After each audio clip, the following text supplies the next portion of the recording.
My name is Gatete Nyiringabo. I'm a human rights lawyer and a political analyst and a writer in Kigali.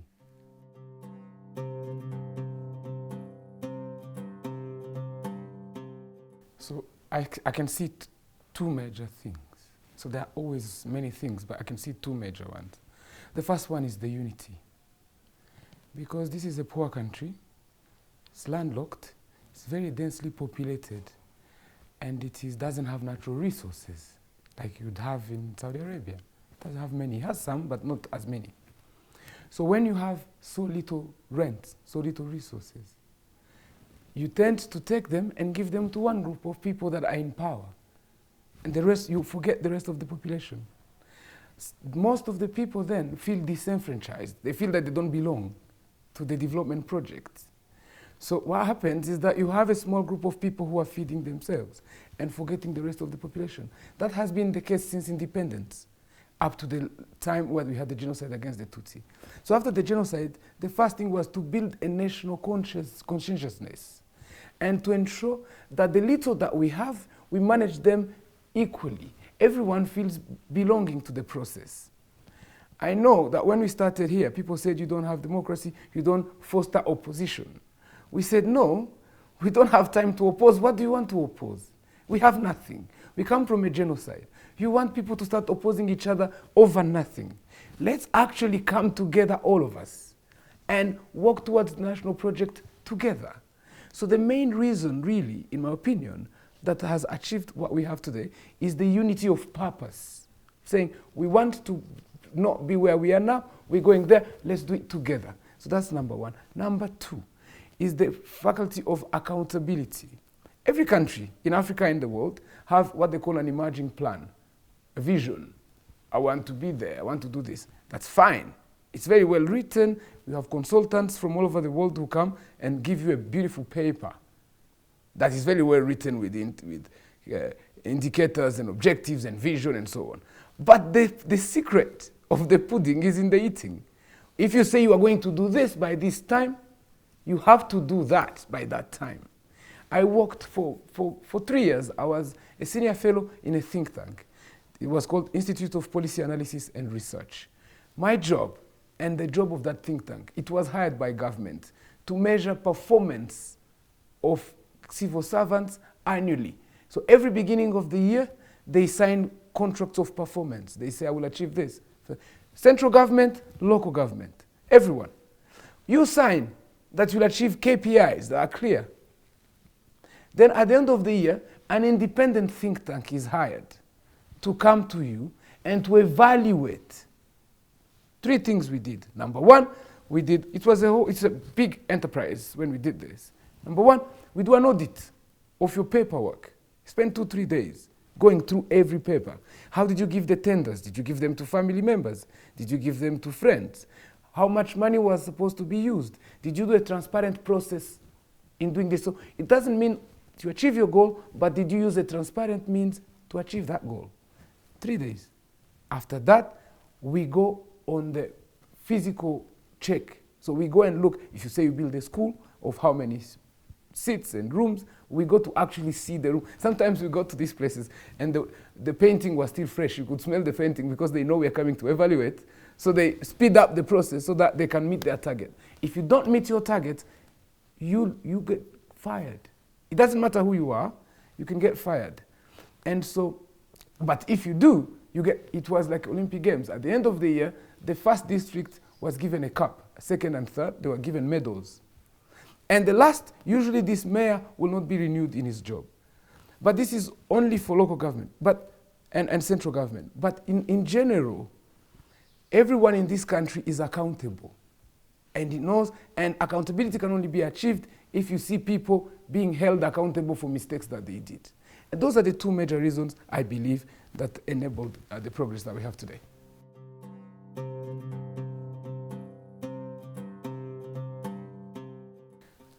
So what you do in a situation like that, you create a conducive environment of doing business. Rwanda ranks among the best in the world in the Doing Business Index of the World Bank. So every investor who comes here, they know that if they put $1 they will get $2, $3, and nobody, they don't have to bribe anyone. They don't have. In Rwanda, when you register a company within a matters of hours. You can, wherever you're from.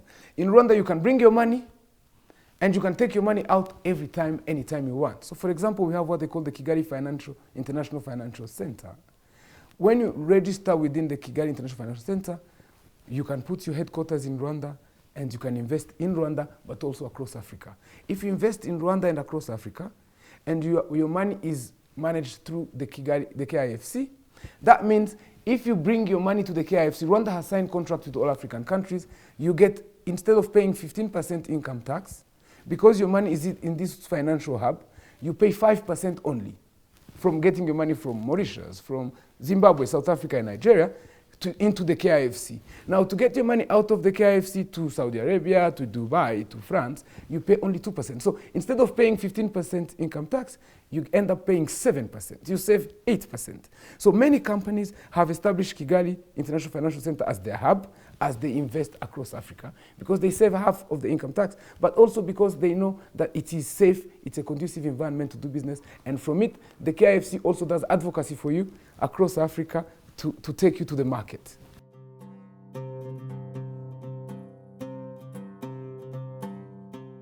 So we drew a vision. So people came together in 2000. They built what they call the Vision 2020, vision of 20 years. They said within 20 years, what do we want to achieve? What's our comparative advantage? Because, for example, here we have what we call high-end tourism. They have Serengeti, Ngorongoro in Kenya, Tanzania, Masai Mara, all sorts of national parks where you can see the big five. But we said we have a small park. Let's make our tourism niche. So we focus on that. Tourism and MICE is meetings. We have all the biggest conferences in Africa. Rwanda is the second leading country across the continent. This year it's the first country across the continent to attract international conferences. We just had a conference called Women Deliver. There were 3,500 women in Kigali. This week there's African basketball. You can see Arsenal Club wearing Visit Rwanda and Paris Saint-Germain. Now we're going to go in a German team and NBA and so on. So we said, what's our comparative advantage? We're a small country. We don't have natural resources. So our comparative advantage, we have the endangered mountain gorillas in the world. They live in Rwanda. We say we must be able to invite the world to come and see this. We removed visa for everybody. You get visa on arrival, they stamp you when you come in. You don't need to apply and so on. When you apply for things, you do it online. You don't have to bribe an officer. You don't see a person. You don't interface with anyone. So we said tourism is a niche, but we cannot do tourism like in Kenya and Tanzania because we're a small country. Let's do niche tourism. You come, you see the gorillas, you go to the Akagera, you see the animals. It's a small but beautiful. We have all sorts of 5-star lodges around the volcanoes. We have volcanoes here. Number 2, we have the best coffee and tea. So we said, instead of everybody subsistence farmers, everybody used to farm in his ground and for food. But when there is drought, when there's too much rain, they starved. So we said, no, let's register all the land in the names of the people who own it. We don't want to remove them, the ownership. But after we have registered their names, let's remove people from scattered habitat, put them in a grouped habitat, and then use the land to do cash crops. Tea, coffee. So these are the main ones that we export. That's also another 30% of our economy. So that makes it 60. Tourism and meetings is 30. Agriculture of cash crops is another 30%, that's 60%. The other 30% is services, banking, which is why I talked to you about the Kigali International Financial Center. Financial services, development, innovation. Rwanda is a hub. If you want to come here to start up something, they will give you a space in the Kigali International Kigali Economic Zone where you sit. The government gives you incentives so that you can start. It's a startup nation. So services also go for another 30%. 10%, I have to admit, has been foreign aid that has been coming to support us. So that's basically our economy, how it's structured.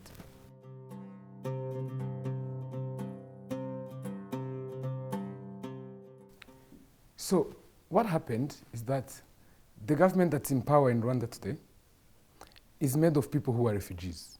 So the philosophy behind is that we were refugees. The people who are in power in Rwanda today, most of them were once refugees. I was born in the DRC. My parents were born in exile as refugees. The president left Rwanda when he was 2-3 years old with his parents and lived most of his youth in refugee camps. Most of the people here is the same, across the region and the world. Some went as far as Saudi Arabia of Rwandans. So they were stateless. By 1994, everybody came home. And it's Rwandan policy to fight everything that can provoke refugeehood. It's actually part of the pillars, of the founding pillars of the RPF, the ruling party here, Rwandan Patriotic Front. It has a pillar that says, fight everything that will provoke refugeehood. Okay? So based on that, what we did is that, first of all, there was a crisis in Libya. At the time, the Rwandan president was chairman of the African Union. And then he said, how can we fix this? He said, all right, tell those African refugees in Libya who are being exploited, blah, blah, blah, tell them to come to Rwanda. They came, they got here, and they lived a normal life. Number two, when the Americans were leaving Afghanistan, there were some women who were in a school. The Taliban don't believe women should go to school, but that's another story. I don't want to go in there. They said, bring those women to Rwanda. The Afghani women school, they came here with their parents and their relatives. It's a beautiful school. I see them around town. And so when the UK saw that, and Israel and everybody, they said, hey, Rwanda, we seem to think that you are welcome to refugees. Can you help in this problem that we have? Because migration is a global problem that has been as mankind exists. Migration is the norm. It's not the exception. Human beings move.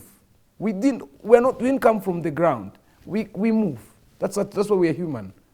And now, so it's a problem that societies grapple with all the time, but nobody really seems to have a solution for it. It's a very bad sight for me as an African to see fellow Africans drowning in the Mediterranean Sea because no one wants to receive them. And so Rwanda said, we can't accept this. Instead of drowning them, instead of when you have them to arrest them and keep them in an open sky prison, send them to Rwanda. But what's the benefit for Rwanda? So this is the philosophical question I told you, but let me tell you the practical problem. We're a country that experienced division. You are from here, you're from here, blah, blah, blah. We believe that if we bring everybody here, we will transcend the idea of saying, oh, you don't look like me. Blah, blah. Now we have Arabs, we have people from Syria, people from Afghanistan, people from West Africa, people from Libya, people from everywhere, so that it opens the mind of Rwandans as well. And these people, I mean, someone who managed to cross the Mediterranean, to walk on foot, to cross the Sinai desert, to this, they have such a strong will and resilience to live that Rwanda can benefit from. The people, the Indians that were chased from Uganda by Idi Amin, I have reason to believe that they're the richest men in the UK today. They own London, they have all these apartments. Idi Amin chased them. They went to the UK, they developed, they became rich. We believe that these people that are being chased are a treasure to us. Also because we know how being a refugee, what it means, because we were born in refugee camps. We know that it's important to give people opportunity wherever they come from. If you give them opportunity, they serve you. Now, Western media will tell you that it's because we're receiving money. I'll tell you how much money we're receiving. We're receiving 140 million pounds, 140 million pounds to build them housing and set them up. It's not money for our economy. It's money that the UK gave us to set them up. You understand? So what we benefit really from this is the human beings that we receive. It's not the cash. And 140 million is not really a lot of money, right? It's money just to build them a decent housing, set them up, maybe give them some basic funds to start a small business in Rwanda and so on. So the main benefit for me is that now you can have a restaurant where you can eat Arab food. Now you have people with different cultures that come to add to our culture and make us a cosmopolitan society. So that's the main purpose. Now for the world, it's because we want to give back dignity to refugees. People speak of refugees as if they're a virus or something bad that is coming to you. We don't believe that because we were born refugees and we're self-respecting people. So we say, these are human beings like us, bring them home to Rwanda where we will treat them with dignity. They are not a problem, they're a solution. That's really why we're doing this.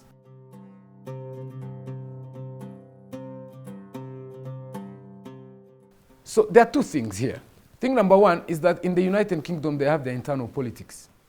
They are using this deal as another political tool for their own benefits, which I am not interested in as a Rwandan. So you have people who say Rwanda is not safe. To be honest, Rwanda is the safest country in global indexes. Rwanda ranks among the safest countries in the world. And it's actually the safest country to be a woman in. It's the safest country. We let people of all religions, of all cultures, of all genders. Rwanda has more than 60% of women in parliament. Rwanda has a safe, you can walk at night. You've come here, you've traveled. It's the safest country in Africa. Now, that's the reality. But politicians in the UK are using this as a politics issue. And some people in Europe, there is a fundamental issue to this. People in Europe come here to teach us values. People in the West come here to teach us norms and values. And now, there's a contradiction to their theory. The people who teach us values are the ones who are chasing refugees, and we who are supposed to be the students of the values are the ones who are welcoming refugees. So they have we hold the mirror in front of them and tell them, this is your true face. Don't hide yourself. You are racists. You don't like people who are brown and black. You are trying to mistreat them. We are welcoming them. So with all the values that you try to teach us, this is who you are. We're not criticizing you. We're holding a mirror in front of you. So it's their self-contradictions that they are grappling with, and they want to shift the blame to us because they cannot look in the mirror. Whether Rwanda is safe or unsafe, you can testify. Safety is not something that people talk about. Safety is something that people live. Rwanda, when there was COVID, is one of the countries that had less casualties in the whole world because government measures were implemented. Rwanda is safe. Life expectancy in Rwanda is 70 years old today. It's one of the leading life expectancies in Africa and the world. So the reality is the contradiction of what they teach us, the values, and what they practice. And we practice values because we don't wait for people in the West to come teach us values. Rwanda has 1,000 years, over 1,000 years of existence. We're a country of values. Now, when they know, how can they explain to themselves that they have chased people because of the color of their skin? How can they explain to themselves that we have welcomed these people, regardless, people who are brown? So this is how they explain it. They say, oh, you are a violent country and you want money from us. It's 140 million pounds. 140 million pounds is not a lot of money. It's money to set them up. I'm not going to benefit from the money. I'm going to benefit from the human beings who are coming, but I'm not from the money.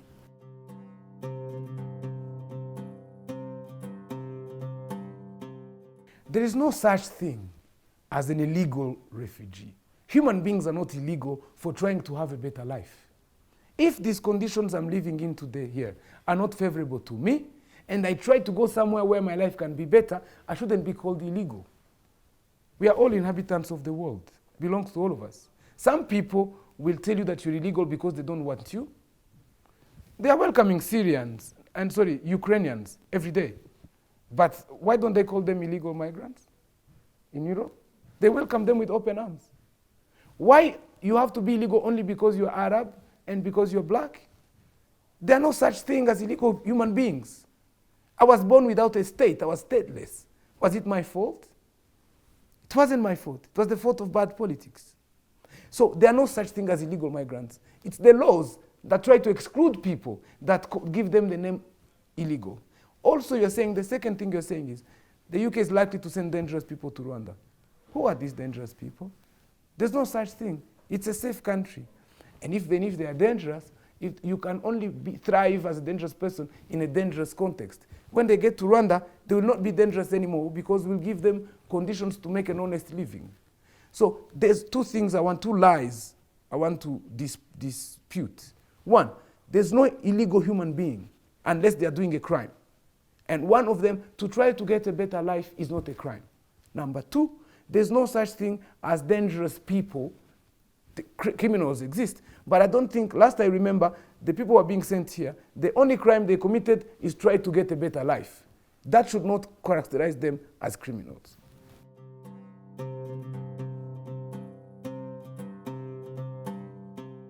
That's what they say.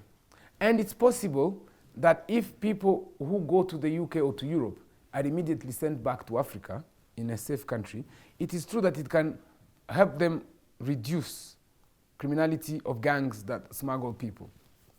But in reality, you cannot stop migration. I told you. Migration is a normal human condition. Human beings move. You can say you don't want this particular type of human beings to come to you, but you cannot say that human beings will not come to you, and you will also go somewhere else. So, yes, there is a criminality across the channel. There are people who will pay money to smuggle you through the channel, through the desert, and eventually on a small boat at the peril of your life. They exist, and it's true we need to address that problem because it's criminality indeed. That's true, that's what they think. But we're not doing it for that, we as Rwandans. We are doing it because we want to bring back dignity to the African man, African woman, who's being treated in the UK as a subhuman. We are saying we have a home for everyone regardless of their color, religion, and condition. Instead of mistreating them in the UK, bring them to us. We'll treat them with respect. That's the purpose. Again, when they come to Rwanda, we don't encamp them. We don't have a key and a place where we lock them. They come to Rwanda, they have a house. That's the purpose of the 140 million pounds. They have a house and they have a small education, training, rehabilitation. Now, after that, they are free to go back to the UK, to go to other countries in the world. They are free. There's freedom of movement. People come in and out. We don't lock people. So I cannot tell you what they will do. I know refugees who are doing very well in Kigali. There are all sorts of documentaries showing that. Actually, the UK government also helped in promoting some of these documentaries. But it's not closed. They don't have a closed gate. They are free to do whatever they want. What we want really to do, the most important thing we want to achieve with this, is not only those human beings, is to change the mindset because people regard Africans as a burden of the world. Africans are poor, Africans they live in bad conditions, they always want to come to us to beg. That's what we're trying to address, that issue. Saying, no, we have a clean, fast developing country, safe, that does not discriminate, that is a safe haven for everyone and anyone who wants to come. Migration has been going towards Europe, right? And America. Now we want people to think that you can also go towards Africa and have a better conditions. It's really more a philosophical question than a physical. We're leading by example, of course, because many people talk, but they do no action. We want to show action, but what we want to address is that if you're an Arab human being, if you're a black human being, you have a safe haven in Africa where they value you. So whether you go to Europe, people in Europe should not mistreat you because you have a home in Rwanda. That's the purpose of this policy.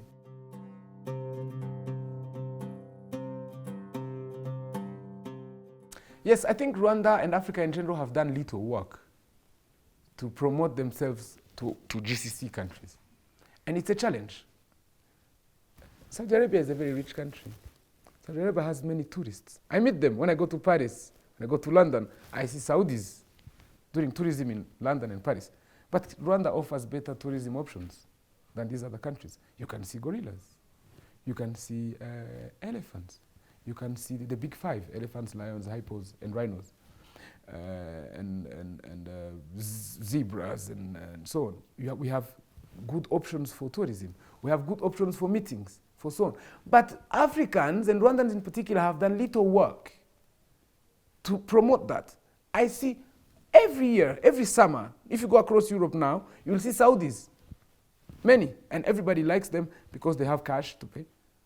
But you'll not see many Saudis in Rwanda. So what should we do?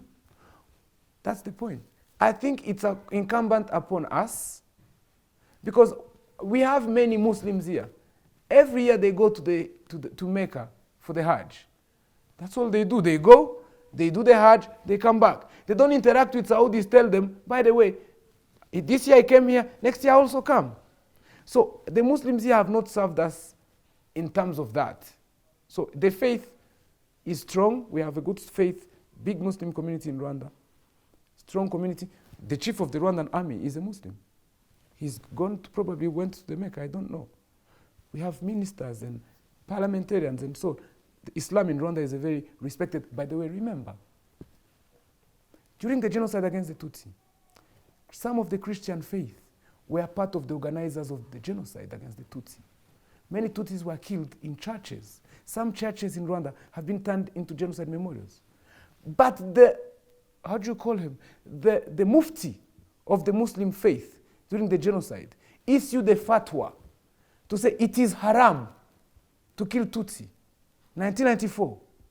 Okay? He said it is haram. A Muslim who will kill Tutsi, he's not doing it in our name. He's not Muslim. In 1994. We have a woman called Zula. She just died. Peace upon her. May she rest in peace. Zula is an old lady who was in Nyamirambo. It's a community where Muslims, before the advent of the RPF that's in power, Muslims had been excluded from society. They lived in a place called Nyamirambo.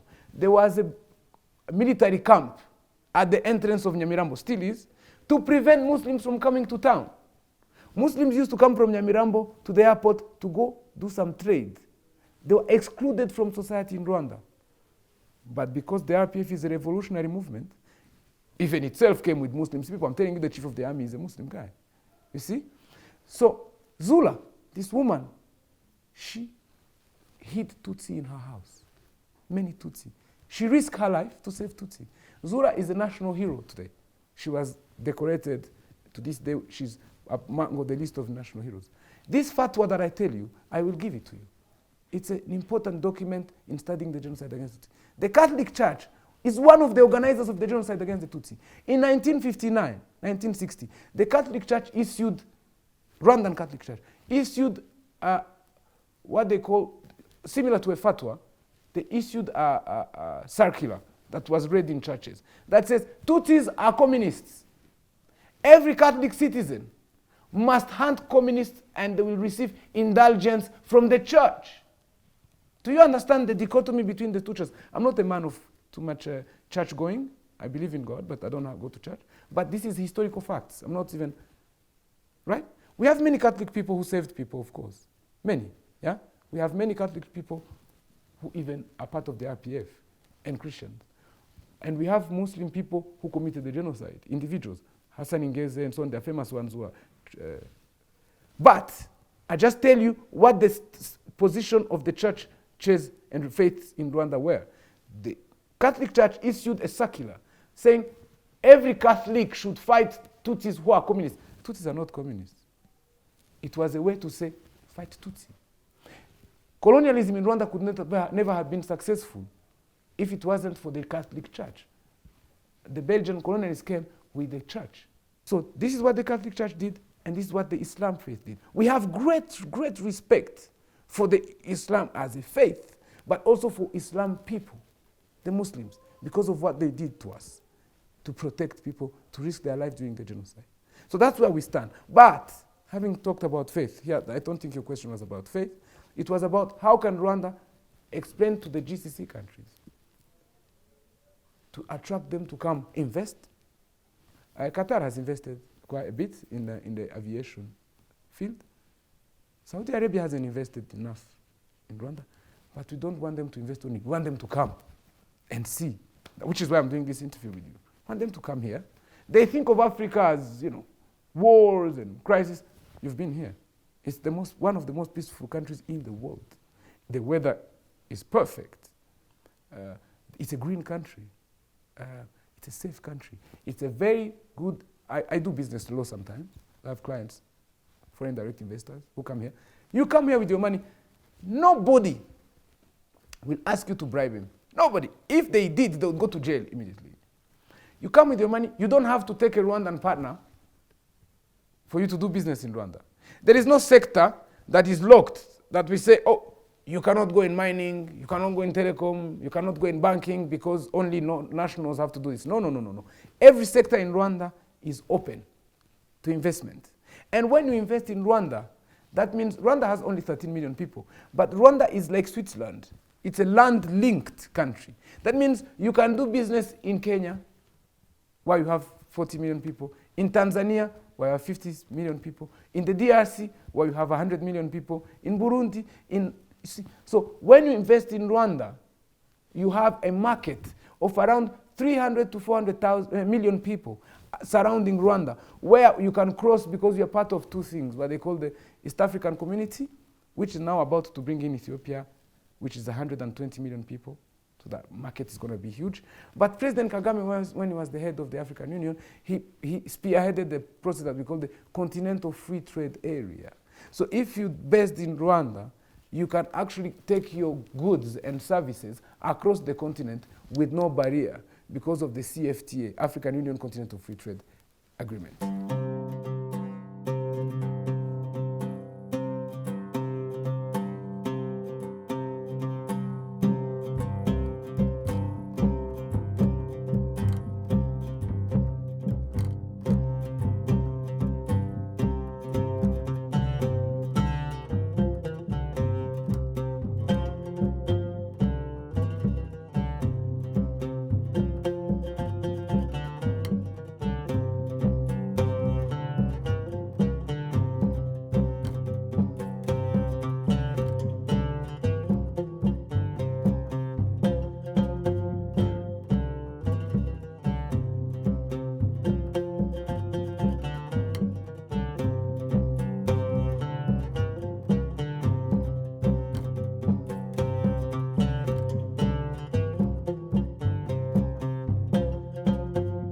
أهلا وسهلا ومرحبا.